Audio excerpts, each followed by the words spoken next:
ద్వితీయోపదేశకాండము 24వ అధ్యాయము. ఒకడు స్త్రీని పరిగ్రహించి ఆమెను పెండ్లి చేసుకునిన తరువాత ఆమెయందు మానభంగ సూచన ఏదో ఒకటి అతనికి కనబడినందున ఆమె మీద అతనికి ఇష్టము తప్పిన ఎడల అతడు ఆమెకు పరిత్యాగపత్రము వ్రాయించి ఆమె చేతికిచ్చి తన ఇంట నుండి ఆమెను పంపివేయవలెను. ఆమె అతని ఇంట నుండి వెళ్ళిన తరువాత ఆమె వేరొక పురుషుని పెండ్లి చేసుకొనవచ్చును. ఆ రెండవ పురుషుడు ఆమెను ఒల్లక ఆమెకు పరిత్యాగపత్రము వ్రాయించి ఆమె చేతికిచ్చి తన ఇంట నుండి ఆమెను పంపివేసిన ఎడలనేమి, ఆమెను పెండ్లి చేసుకునిన పిమ్మట ఆ రెండవ పురుషుడు చనిపోయిన ఎడలనేమి, ఆమెను పంపివేసిన ఆమె మొదటి పెనిమిటి ఆమెను పెండ్లి చేసుకొనుటకై ఆమెను మరలా పరిగ్రహింపకూడదు. ఏలయనగా ఆమె తన్ను అపవిత్రపరుచుకొనెను. అది యెహోవా సన్నిధిని హేయము కనుక నీ దేవుడైన యెహోవా నీకు స్వాస్థ్యముగా ఇచ్చుచున్న దేశమునకు పాపము కలుగకుండునట్లు మీరు అలాగు చేయకూడదు. ఒకడు క్రొత్తగా ఒకదానిని పెండ్లి చేసుకొని సేనలో చేరిపోకూడదు. అతనిపైని ఏ వ్యాపార భారమును మోపకూడదు. ఏడాది వరకు తీరికగా అతడు తన ఇంట ఉండి తాను పరిగ్రహించిన భార్యను సంతోషపెట్టవలెను. తిరగటినైనను తిరగటి మీద దిమ్మనైనను తాకట్టు పట్టకూడదు. అది ఒకని జీవనాధారమును తాకట్టు పట్టినట్లే. ఒకడు ఇజ్రాయేలు కుమారులైన తన సహోదరులలో ఒకని దొంగిలుట కనబడిన ఎడల అతడు వానిని తన దాసునిగా చేసుకునినను అమ్మినను ఆ దొంగ చావవలెను. అలాగు చేసిన ఎడల ఆ చెడుతనమును మీ మధ్య నుండి పరిహరించుదురు. కుష్ఠరోగ విషయము యాజకులైన లేవీయులు మీకు బోధించు సమస్తమును చేయుటకు బహుజాగ్రత్తగా ఉండుడి. నేను వారికి ఆజ్ఞాపించినట్లు చేయుటకు మీరు జాగ్రత్తగా ఉండుడి. మీరు ఐగుప్తులో నుండి వచ్చినప్పుడు త్రోవలో నీ దేవుడైన యెహోవా మిర్యామునకు చేసిన దానిని జ్ఞాపకముంచుకొనుడి.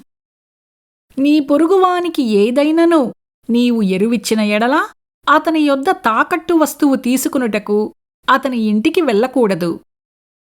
నీవు బయట నిలువవలెను.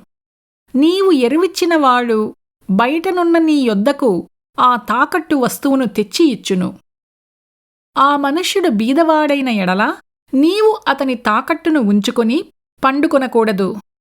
అతడు తన బట్టను వేసుకొని పండుకొని నిన్ను దీవించునట్లు సూర్యుడు అస్తమించునప్పుడు నిశ్చయముగా ఆ తాకట్టు వస్తువును అతనికి మరలా అప్పగింపవలెను. అది నీ దేవుడైన యెహోవా దృష్టికి నీకు నీతియగును. నీ సహోదరులలోనేమి నీ దేశమందలి నీ గ్రామములలోనున్న పరదేశులలోనేమి దీనదరిద్రుడైన కూలివానిని బాధింపకూడదు. ఏనాటి కూలి ఆనాడియ్యవలెను. సూర్యుడు అస్తమింపక మునుపు వానికియ్యవలెను. వాడు బీదవాడు కనుక దానిమీద ఆశ పెట్టుకొనియుండును. వాడు నిన్ను బట్టి యెహోవాకు మొరపెట్టునేమో, అది నీకు పాపమగును.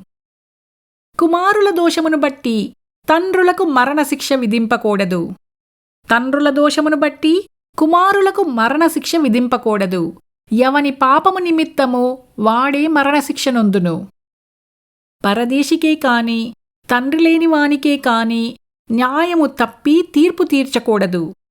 విధవరాలి వస్త్రమును తాకట్టు తీసుకొనకూడదు. నీవు ఐగుప్తులో దాసుడవై ఉండగా నీ దేవుడైన యెహోవా నిన్ను అక్కడ విమోచించెనని జ్ఞాపకము చేసుకొనవలెను. అందుచేత ఈ కార్యము చేయవలెనని నీకాజ్ఞాపించుచున్నాను.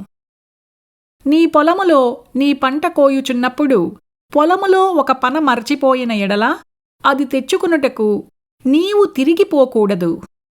నీ దేవుడైన యెహోవా నీవు చేయు పనులన్నిటిలోనూ నిన్ను ఆశీర్వదించునట్లు అది పరదేశులకును తండ్రిలేని వారికిని విధవరాండ్రకును ఉండవలెను. నీ ఒలీవ పండ్లను ఏరునప్పుడు నీ వెనుకనున్న పరిగెను ఏరుకొనకూడదు. అవి పరదేశులకును తండ్రిలేని వారికిని విధవరాండ్రకును ఉండవలెను. నీ ద్రాక్షాపండ్లను కోసినప్పుడు నీ వెనుకనున్న పరిగెను ఏరుకొనకూడదు. అది పరదేశులకును తండ్రిలేని వారికిని విధవరాండ్రకును ఉండవలెను. నీవు ఐగుప్తు దేశమందు దాసుడవయ్యుంటివని జ్ఞాపకము చేసుకొనుము. అందుచేత ఈ కార్యము చేయవలనని నీకాజ్ఞాపించును.